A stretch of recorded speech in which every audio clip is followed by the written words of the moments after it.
오늘은 요한계시록 8번째 시간으로 10장과 11장, 계시록의 10장과 11장 두 장을 공부하겠습니다. 이 부분도 7나팔 가운데 삽입 부분이거든요. 6나팔과 7나팔 사이에 중간에 삽입되어 있는 부분이기 때문에 내용이 길지 않아요. 그래서 저희가 두 장을 함께 공부하겠습니다. 작은 책의 비밀, 그리고 11장에는 두 증인이라는 제목으로 함께 두 가를 살펴보도록 하겠습니다. 먼저 지난주에 살펴봤던 7나팔에 대해서 좀 공부를 하셔야 될 것 같아요. 왜냐하면 오늘 말씀드린 것처럼 10장과 11장은 6나팔과 7번째 나팔 사이에 삽입절로 포함되어 있는 부분이기 때문에 먼저 이 나팔에 대한 이해를 가지고 있으셔야 왜 10장과 11장이 이곳에 삽입되었는지 이해하실 수 있을 거라고 생각이 됩니다. 8장에 첫째 나팔이 나오는데, 첫째 나팔은 불이 땅의 3분의 1을 태우는 장면이 나옵니다. 공부를 하셨지만 예루살렘과 유대 민족이 심판당할 것, 나팔로 경고하는 것이라고 말씀을 드렸고, 둘째 나팔은 불붙은 큰 산, 그리고 바다가 피가 되고 배가 상하게 되는 장면이 나오는데, 서로마 제국이 멸망할 것, 큰 산은 바벨론이라고 제가 말씀드렸어요. 그래서 당시에 서로마 제국이었다고 말씀드렸고, 셋째 나팔은 한 별이 강들의 3분의 1을 쑥으로 만듦, 하늘에서 떨어진 별이었잖아요. 그래서 사단이었고, 강과 강들의 근원은 아시는 것처럼 우리가 먹고 마시고 생명을 주는 것입니다. 그래서 교회가 사단에 의해서 세속화되고 타락해가는 과정을 설명하면서 세속화된 교회를 향한 심판이라고 말씀드렸습니다. 넷째 나팔은 해달변의 3분의 1이 어두워지는 나팔이었는데, 나팔을 불자 해달별은 그리스도와 또 말씀을 상징한다고 말씀드렸어요. 그래서 그리스도가 가려지고 말씀이 가려졌던 암흑시대 교회를 향한 심판, 그리고 9장부터 나와 있는 5번째 나팔인 황충이 5달 동안 괴롭히는 장면은 모하메드 또 이슬람이 중동 일대와 유럽을 강타하고 공격했던 그것을 말씀드리는 것이었고, 여섯째 나팔은 2만만의 마병대가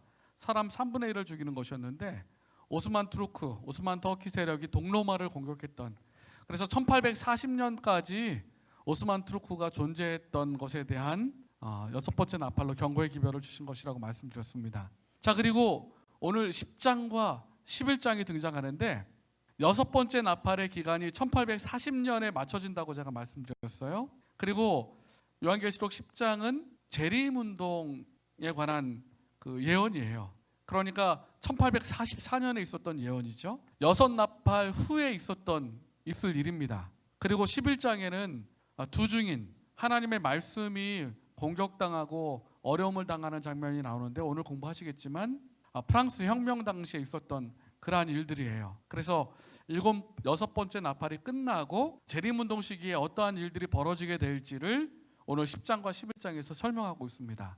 그래서 7나팔 전체 분위기 가운데에서, 순서 가운데에서 이 10장과 11장을 이해하시면 연대기 순으로 이해가 더 쉬우실 거라고 생각이 돼요. 그리고 7번째 나팔은 오늘 계시록 11장 15절부터 나오는데, 예수님의 재림, 또 하나님의 말씀이 응하는 것으로 그렇게 말하고 있습니다. 이제 교재에 나와 있는 이야기부터 좀 말씀을 드릴게요. 1940년 9월 4일 영국 웨일즈 지역에서 한 사내아이가 태어났습니다. 이 아이가 신학을 공부하고 목사가 되었습니다. 중국 사명을 가지고, 선교의 사명을 가지고 중국 선교사로 파송되었는데, 당시에 기후 또 풍토병으로 이 아내가 그만 중국에서 죽고 맙니다. 슬픔과 괴로움이 있었지만 이 선교사가 중국의 바로 옆에 있는 조선에 선교사로 복음을 전하기를 원해서 중국 선교사일 때 아내를 잃고 이제 조선으로 선교하기 위해서 옵니다. 그때 그림이 바로 이 그림이에요.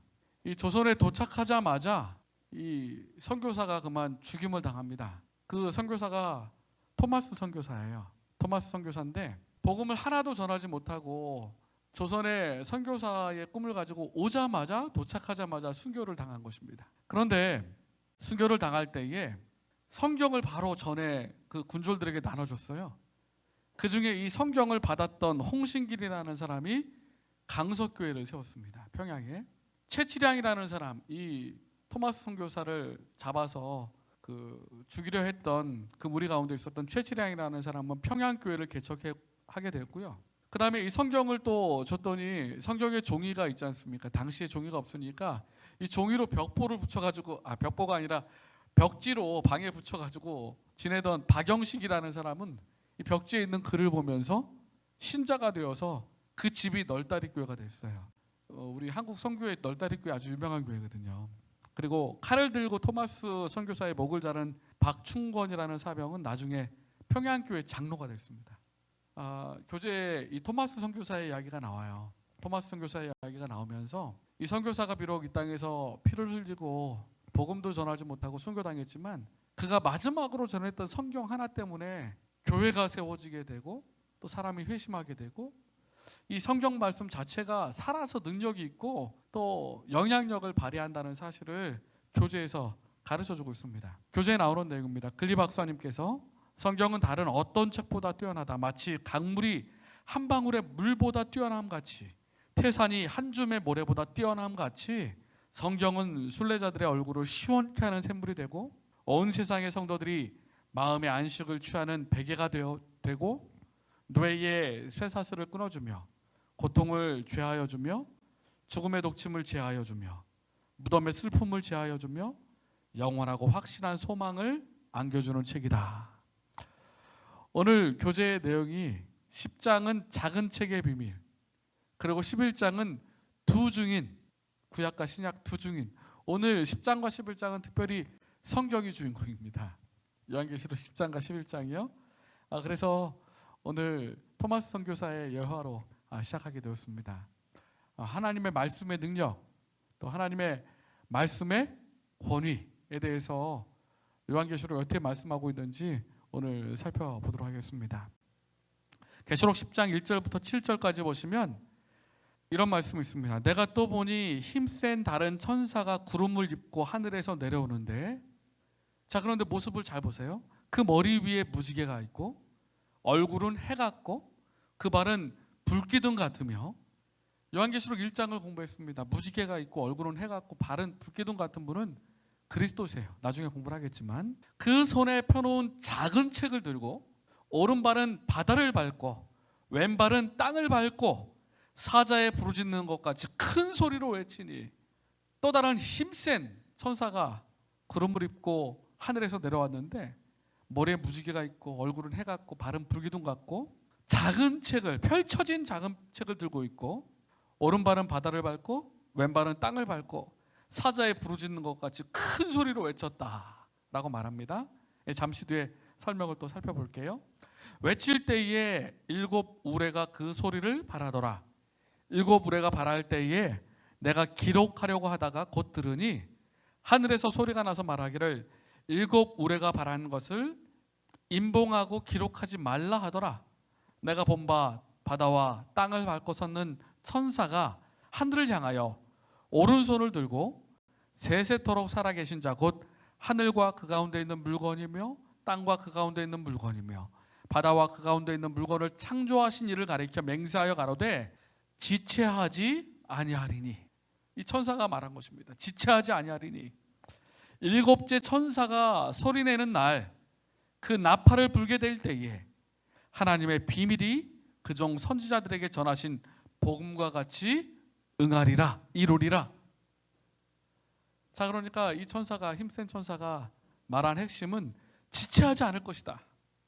그리고 7째 천사가 나팔을 불 때에 복음이 이루어질 것이다.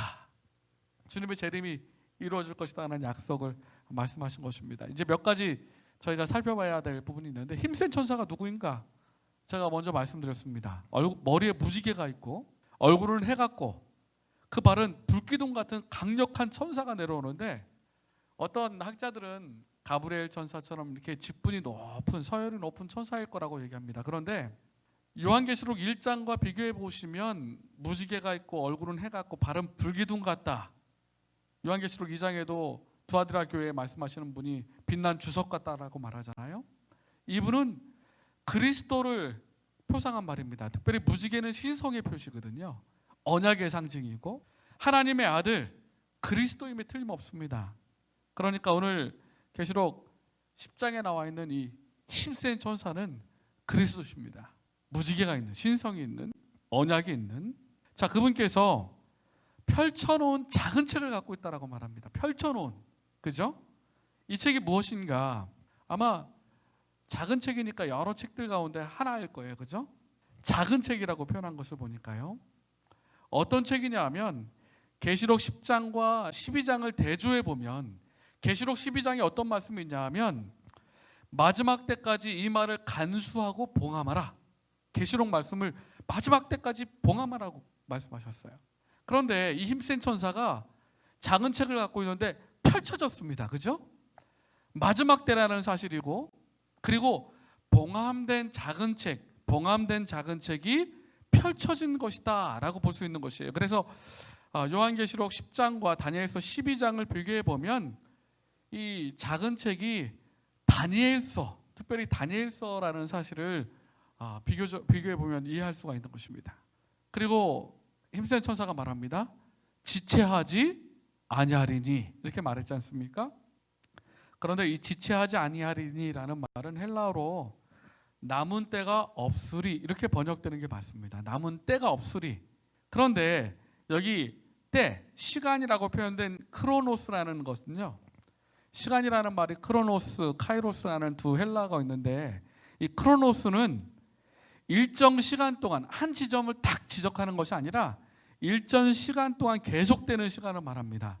크로노스는. 그러니까 남은 때가 없으니라는 말의 이 시간은 일정 시간 계속되는 그 시간이 끝났다, 남은 때가 없다, 이렇게 말하는 것이에요.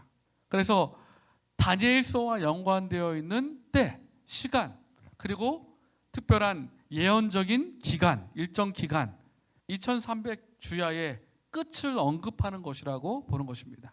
여러분, 나눠드린 알기 쉬운 요한계시록 책 170페이지에 나와 있어요. 조금 더 교재와 함께 살펴보시고 성경절을 찾아보시면 더 이해하실 수 있을 거라고 생각됩니다. 스테파노비치의 알기 쉬운 요한계시록에 보시면 때라는 시간을 통해서 좀 전에 말씀드린 것처럼 다니엘 12장과 계시록 10장이 연관되어 있는데, 다니엘에 나와 있는 때, 일정 기간 계속되는 때는 2300주야 기간이기 때문이다. 그리고 말씀드렸던 것처럼 계시록 8장과 9장의 일곱 나팔, 유대 멸망부터 로마 멸망 쭉 오스만 투르크까지 내려오면서 1840년이 여섯 번째 나팔이 끝나고 1844년이 2300주야의 끝이잖아요. 그래서 이 남은 때가 없으리라는 말씀을 2300주야 기간의 끝을 언급하는 것으로 그렇게 해석을 한 것입니다. 자, 힘센 천사가 중요한 몇 가지 행동을 하는데, 첫 번째는 하늘에서 내려왔습니다. 그죠? 중요한 일이며 하늘에서 큰 관심을 가지고 있는 일이라는 사실을 알 수 있어요. 펴놓은 작은 책을 들고 있었습니다. 다니엘서가 마지막 때까지 인봉되어 있던 책이 펼쳐진 것이에요. 2300주야가 예언이 해석되고 이제 1844년 2300주야가 끝이 되었다는 사실이 펼쳐지고 연구됨으로 깨닫게 되었다는 것입니다. 오른발은 바다를 밟고 왼발은 땅을 밟고 있다. 그리고 사자처럼 큰 소리로 외친다는 것은 이 기별이 강력하고 큰 음성으로 온 세상에 전해질 것이라는 것을 말해주고 있는 것이에요. 자, 그 뒤에 이제 내용들을 살펴보겠습니다. 계시록 10장 8절로 11절에 하늘에서 나서 내게 들리던 음성이 또 내게 말하여 가로되 내가 가서 바다와 땅을 밟고 섰는 천사의 손에 펴놓은 책을 가지라 하기로, 내가 천사에게 나아가 작은 책을 달라 한즉, 그 책을 달라 했어요. 천사가 가로되 갖다 먹어버리라, 먹으라 그랬습니다. 내 배에는 쓰나 내 입에는 꿀같이 달리라 하거늘 내가 천사의 손에서 작은 책을 갖다 먹어버리니 내 입에는 꿀같이 달아 먹은 후에 내 배에서는 쓰게 되더라.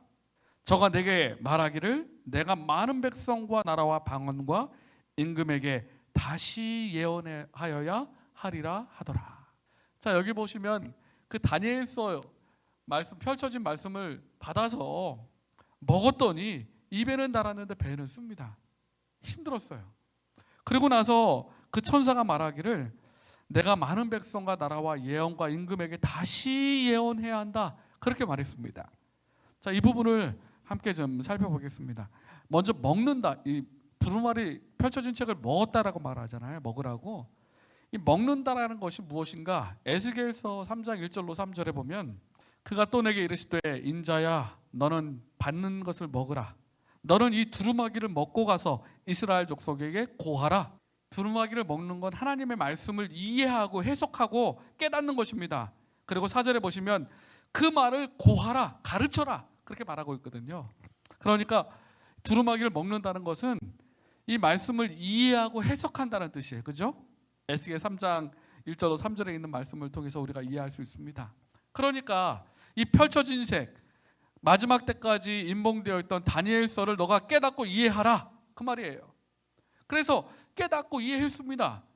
그래서 2300주야를 깨달았어요. 그런데 배는 쓰나 입에는 달더라. 2300주야에 대한 예언을 깨닫고 처음에 어떻게 이해했습니까? 2300주야까지는 그제야 성소가 정결케 되리라는 말씀을 어떻게 해석했어요? 지상 성소로 해석해서 성소가 정결해진다는 것은 예수님의 재림이다. 그래서 1844년 예수님께서 재림하신다는 재림운동이 벌어진 것입니다. 그래서 이 예언을 처음 들었을 때는 너무나 사람들에게 힘이 되고 용기가 되고, 그리고 이 예언에 깊은 관심을 가지고 재림운동이 일어났어요. 초교파적으로 모든 교회가 이 재림운동에 합류해서 아시는 것처럼 재림을 기다리면서 그렇게 고대하는 마음으로 1844년 10월 22일 재림의 날짜까지 기다렸습니다. 그런데 오시지 않으셨어요.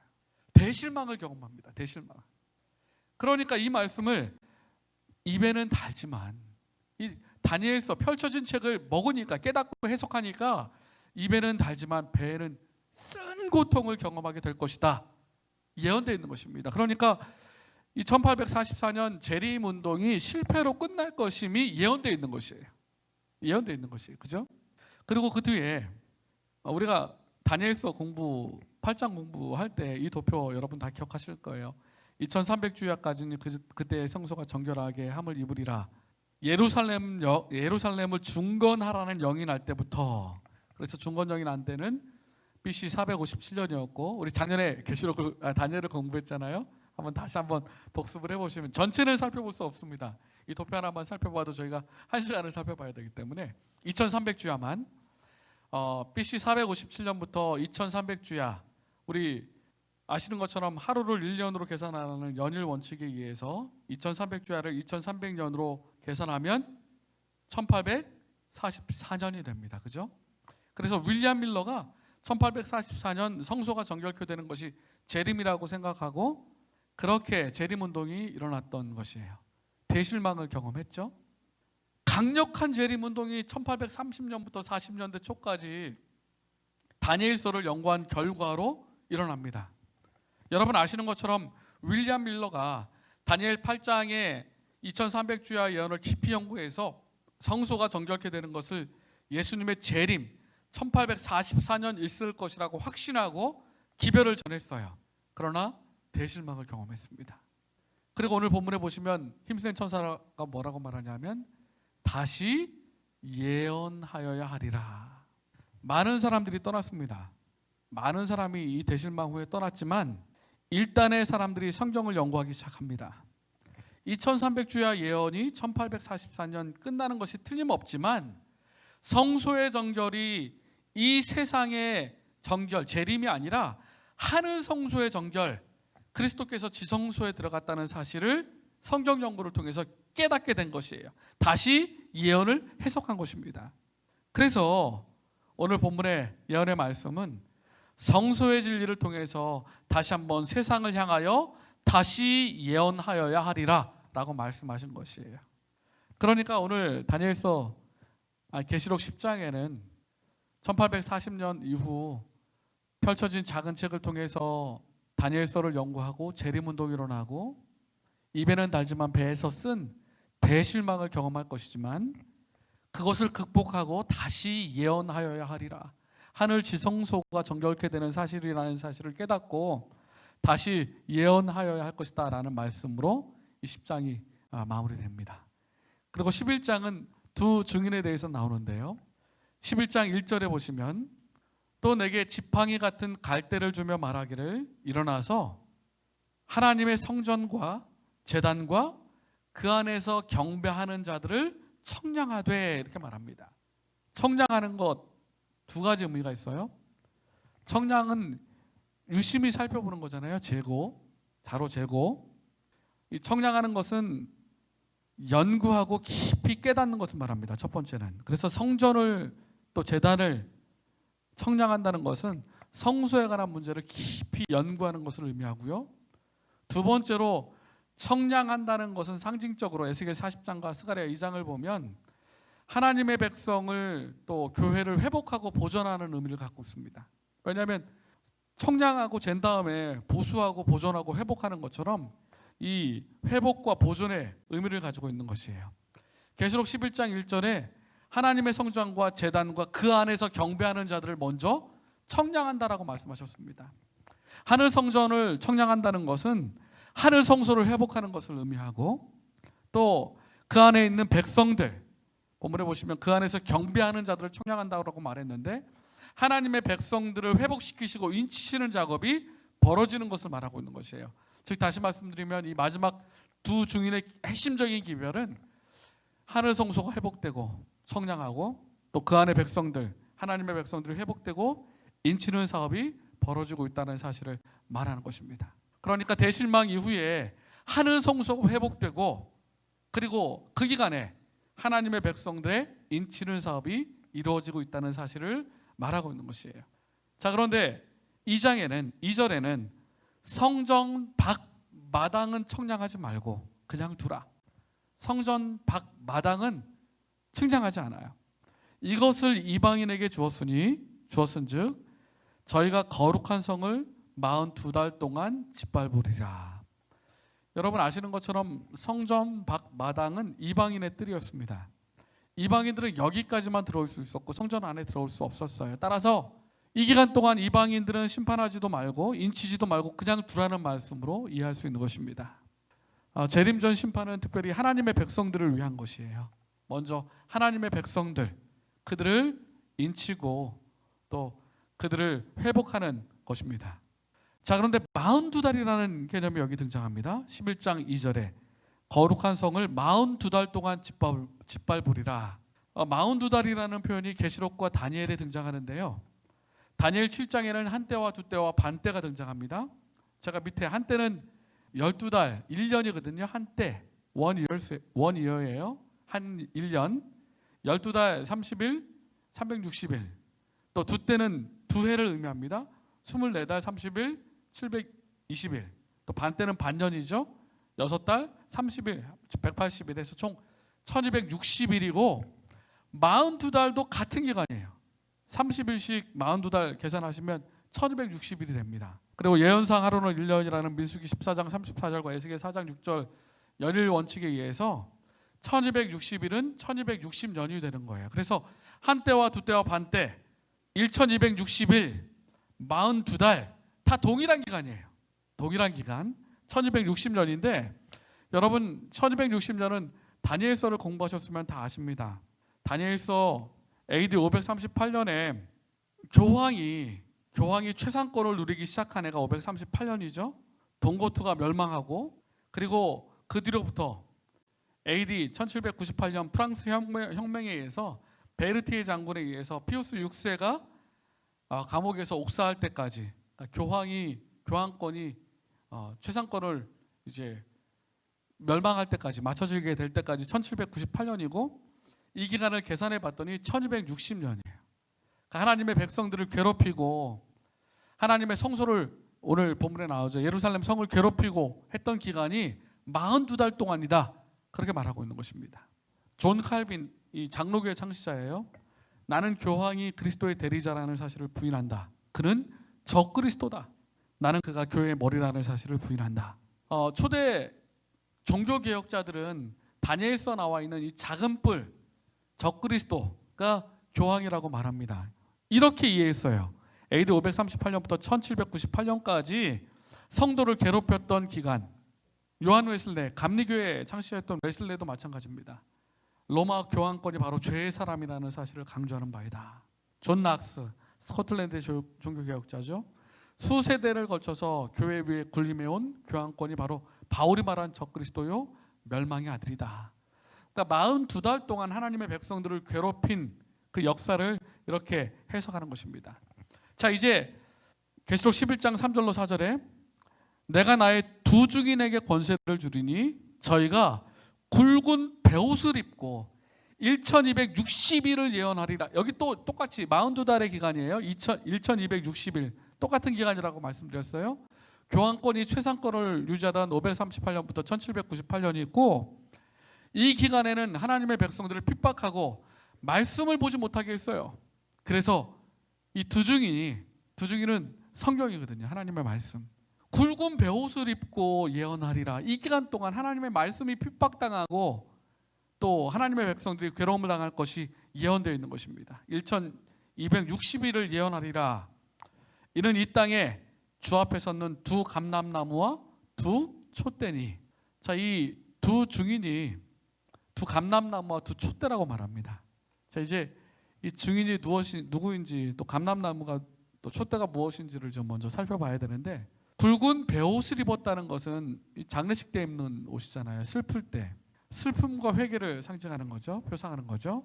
1260년 동안 박해 기간 동안 고난들이 슬퍼하며 고통당하며 또 끊임없이 회개를 호소할 것임을 그렇게 베옷을 입고 호소한다라고 베옷을 입고 입었다라고 말씀하신 것이고, 감람나무는 여러분 아시는 것처럼 부를 때는 기름을 대주는 그런 원천이고요. 촛대는 기름으로 불을 밝히는 것입니다. 그러므로 감람나무와 촛대는 1260년 암흑시간 동안 계속해서 불을 밝혀줬던 하나님의 말씀으로 이해할 수 있는 거예요.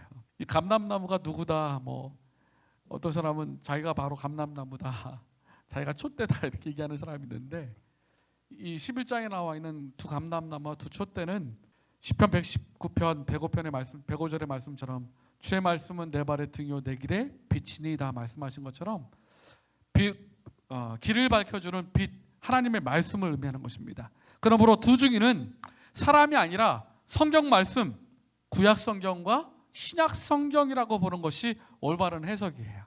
계시록 11장에 나와 있는 두 증인은 하나님의 말씀이라고 보는 것이 올바른 해석이 될 것입니다. 그런데 계시록 11장 5절로 6절에 보면 이 하나님의 말씀을 괴롭히는, 해하려는 자가 있다는 것입니다. 만일 누구든지 저희를 해하고자 한즉 저희 입에서 불이 나서 그 원수를 소멸할지니 누구든지 해하려 하면 반드시 이와 같이 죽임을 당하리라. 저희가 권세를 가지고 하늘을 닫아 그 예언을 하는 날 동안 비가 오지 못하게 하고, 또 권세를 가지고 물을 변하여 피가 되게 하고 아무 때든지 원하는 대로 여러 가지 재앙으로 땅을 치리로다. 여기 보시면 이 하나님의 말씀이 해하고자 하면 어떤 권세를 가지고 어떤 일을 하는지를 보여줍니다. 이 보라색 글씨를 보면 하늘을 닫아 그 예언을 하는 날 동안 비가 오지 않게 하고 누가 한 거예요? 구약 성경에 누가 한 거죠? 내가 말하기 전에는 우로가 내리지 아니할 것이다. 엘리야. 그렇죠. 엘리야가 한 거죠. 그리고 그 뒤에 물이 변하여 피가 되게 하고 원하는 대로 재앙으로 땅을 친 사람은 또 누굽니까? 모세죠. 모세. 엘리야와 모세를 말합니다. 엘리야와 모세. 자, 그런데 이 엘리야와 모세를 연상시키는데요, 모세와 엘리야는 하나님의 말씀으로 엘리야는 기별을 전한 거예요. 그죠? 그리고 모세도 마찬가지 하나님의 말씀을 가지고 애굽 땅에 하나님의 백성을 구출해낸 것입니다. 그러니까 모세와 엘리야 같은 사람을 거절한 것이 아니라 하나님의 말씀을 거절했기 때문에 하늘에서 비가 내리지 아니하고 또 바다가 물이 피가 되고 했던 일들이 하나님의 말씀을 거절했기 때문이에요. 그러므로 이 두 증인이 하나님의 말씀이고 하나님의 말씀을 거절하면 이러한 일들이 벌어질 것이다 하고 말씀하신 것입니다. 요한계시록 22장 18절에 만일 누구든지 이것들 외에 더하면 하나님이 이 책에 기록된 재앙들을 그에게 더할 것이요 하나님 여호와께서 그들을 거절하는 자에게 소멸하는 불이 될 것이다. 신명기 4장 24절에 말씀하셨어요. 오늘날도 마찬가지입니다. 우리가 하나님의 말씀을 우리 마음대로 왜곡하거나 불순종하면 재앙을 피할 길이 없어요. 편리한 대로 생각할 것이 아니라 하나님이 무엇이라고 말씀했는지 정확하게 깨닫고 이해하고 순종하는 것이 중요한 것입니다. 말씀의 권위가 있는 것이고 말씀의 능력이 있는 것이에요. 그런데 오늘 계시록에 보면 이 두 증인에게 특별한 일이 벌어집니다. 이 하나님의 말씀이 계시록 11장 7절로 10절에 저희가 그 증거를 마칠 때에 무저갱으로부터 올라오는 짐승이, 자 우리 지난주에 공부했어요. 황충 공부할 때 무저갱으로부터 올라오는 거 사단이었죠. 그죠? 그 짐승이 저희로 더불어 전쟁을 일으켜, 자 사단이 하나님의 말씀을 공격하는 것입니다. 저희를 이기고 저희를 죽일 터인즉 하나님의 말씀이 잠깐이지만 지고 죽을 것이다 이렇게 말합니다. 저희 시체가 큰 성길에 있으리니 그 성은 영적으로 하면 소돔이라 하고 애굽이라고도 하니 곧 저희 주께서 십자가에 못 박히시는 곳이니라. 백성들과 족속과 방언과 나라 중에서 사람들이 그 시체를 사흘 동안 목도하며, 사흘, 이 책에 동그라미를 치세요. 사흘도 중요합니다. 무덤에 장사하지 못하게 하리로다. 이 두 선지자가 땅에 거하는 자들을 괴롭게 한 거로 땅에 거하는 자들이 저희의 죽음을 즐거워하고 기뻐하여 서로 예물을 보내리라 하더라. 자 여기 보니까 이 두 증인을, 무저갱에서 올라온 짐승이 전쟁에서 이겨서 죽임을 당합니다. 두 증인이, 말씀이, 그죠? 하나님의 말씀이 사흘 반 동안 장사하지 못하고 그렇게 세상 사람들이 죽음을 바라보면서 즐거워하고 예물을 보낼 것이다 이렇게 말씀하고 있는 것이에요. 여러분 이 일이 언제 벌어졌냐 하면 하나하나씩 살펴볼게요. 1260년 증거가 마칠 때쯤에 무저갱으로부터 올라오는 짐승, 즉 사단의 세력이 성경을 공격해서 죽은 것처럼 만들었습니다. 소돔은 타락의 온상을 대표하는 이름이죠. 소돔과 고모라 여러분 아시잖아요. 또 애굽의 바로가 하나님이 누구간데 내가 보내며 하나님을 무시하고 부인하는 무신론을 대표하는 세력이 바로, 그러니까 타락과 그리고 무신론을 대표하는 세력이 소돔과 애굽이에요. 1260년 박해가 끝날 때쯤 1798년이 끝나고 그 기간이 끝날 즈음에 이 성경이 이렇게 괴롭힘을 당하고 대대적으로 공개적으로 핍박한 세력이 세상에 있었습니다. 1789년 프랑스 혁명 때에 자유와 평등을 외치며 일어난 것이었지만 사실은 무신론 사상을 유포시키고 공산주의가 태동하게 된 기틀을 마련하게 된 것이 바로 이 프랑스 혁명이에요. 이후에 여러분 아시는 것처럼 소련과 동유럽, 중국의 수십억 인구가 공산주의와 무신론 틀 속에 가두어져서 하나님의 구속 사업에 큰 장애물이 되었습니다. 자 그런데 이 기간 동안 1789년 있었던 이 프랑스 혁명 기간 동안에 5천 명의 성직자들이 처형을 당했고요. 그리고 1793년 11월에 성경과 종교 행사 금지령을 공식적으로 결의했습니다. 성경을 못 읽게 하고 성경을 다 태워버리도록 했어요. 그런데 성경을 읽기를 금지시키고 예배를 금지시키니까 이 프랑스가 최악의 무질서 혼란에 빠져듭니다. 범죄자가 증가하고 사회는 공포 분위기에 사로잡혔어요. 할 수 없이 3년 반 뒤에 1797년에 성경 및 종교 행사 금지령을 폐지합니다. 다시. 그러니까 성경을 폐지하고 못 읽게 한 게 몇 년 동안 있었어요? 3년 반 동안. 그러니까 무저갱에서 올라온 짐승이 이 두 증인을 공격해서 죽일 듯이 공격해서 3년 반 동안이나 고통을 당할 것이다라고 예언되어 있었는데 이 예언의 말씀대로 1789년 프랑스 혁명을 통해서 프랑스 의회가 성경과 종교 행사를 금지시키고 3년 반 뒤에 혼란과 또 타락과 그 무질서 가운데서 다시 한번 성경과 종교 행사를 금지령을 폐지하는 일이 역사적으로 벌어지는 것이에요. 하나님의 말씀이 공격당하고 그리고 다시 한번 회복되고 하는 역사가 실제로 벌어진 것입니다. 특별히 2300주야가 끝날 즈음에 있었던 일이에요. 그러니까 제가 말씀드린 것처럼 6번째 나팔 이후에 대실망이 벌어질 것과 또 하나님의 말씀이 이렇게 프랑스 혁명을 통해서 공격받을 것임이 예언되어 있는 것입니다. 정확하게. 여기도 또 등장하죠. 11절과 12절에도 3년 반 후에, 제가 말씀드렸습니다. 프랑스 혁명 3년 반 후인 1797년 7월 17일 성경 및 종교 행사 금지령이 폐지되면서 3년 반 뒤에, 그죠? 하나님께로부터 생기가 저희 속에 들어가매, 하나님의 말씀이 다시 한번 생기가 들어가매 저희 발로 일어서니 구경하는 자들이 크게 두려워하더라. 하늘로부터 큰 음성이 있어 이리로 올라함으로 저희가 듣고 구름을 타고 하늘로 올라가더니 저희 원수들도 구경하더라. 자, 하나님의 말씀이 그렇게 핍박당하지만 3일 반, 예언상 하루는 1년이라는 원칙 따라서 3년 반 뒤에 하나님의 말씀이 다시 회복되고 세상 사람들이 놀라면서 두려워할 것이다, 그렇게 말씀하는 것이죠. 여러분, 이 기간이 얼마나 특별한 기간이냐면 제가 말씀드린 것처럼 프랑스 혁명을 통해서 하나님의 말씀이 철저히 짓밟히고 무신론이 대두되고 공산주의가 만들어질 기틀이 세워지고 하나님을 대적하는 그러한 상황이 벌어질 때 하나님께서는 반대로 제지업과 인쇄술이 발달해서, 그때 그 이전에는 성경을 다 이 인쇄술이 없으니까 얼마나 어렵겠습니까? 이거 써서 이렇게 전달하려면, 그죠? 인쇄술이 발달하면서 성서 공회가 만들어지고 성경을 대량으로 공급하기 시작한 거예요. 하나님께서 생기를 불어넣으신 것입니다. 하나님의 말씀이 다시 살아서 그 능력을 발휘하도록.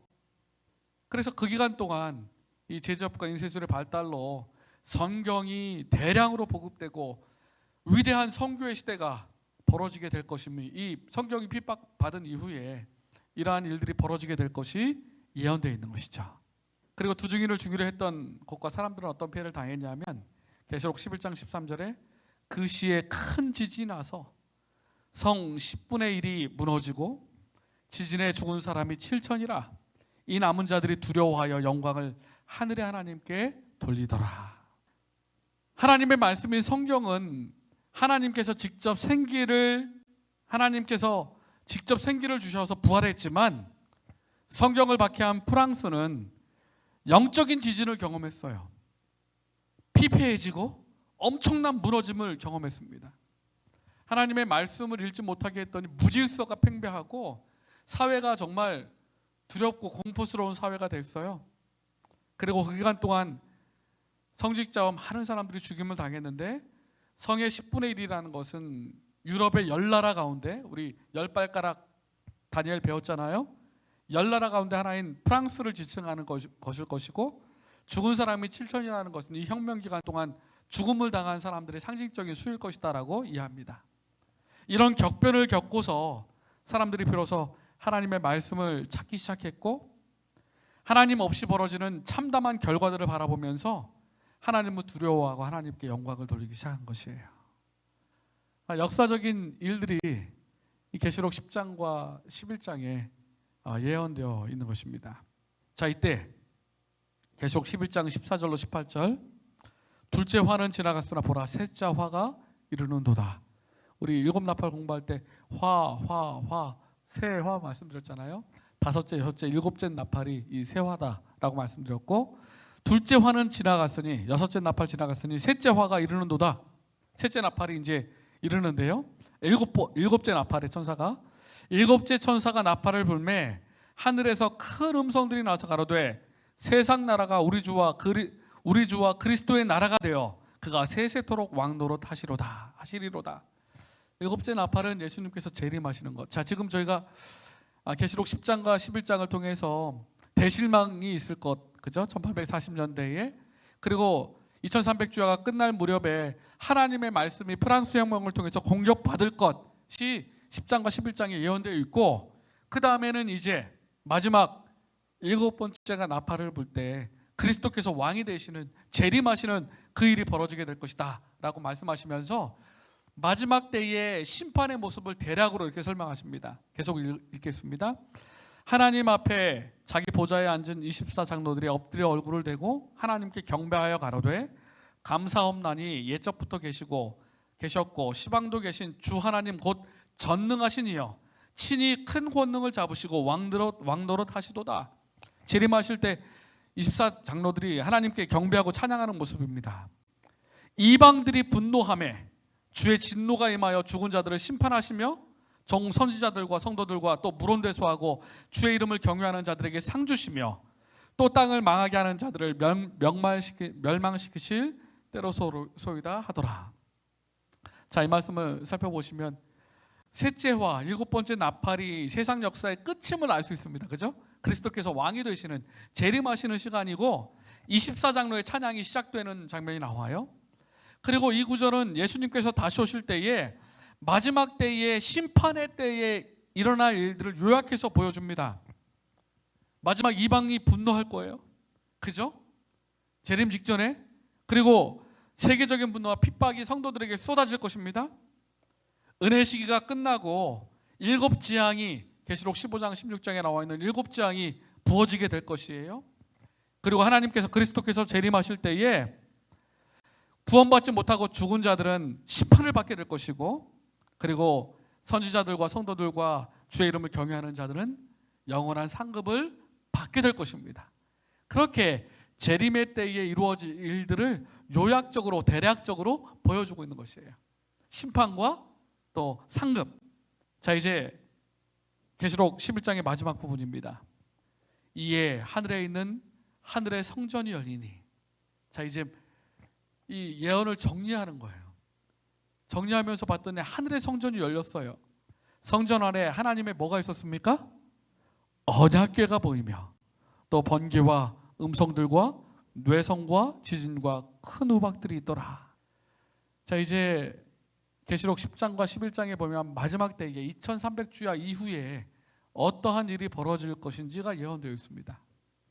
다니엘서 예언을 통하여 재림운동이 일어났지만 대실망을 경험할 것과 또 2300주야가 끝날 즈음에 하나님의 말씀이 공격받고 3년 반 동안 성경이 폐지되었다가 다시 회복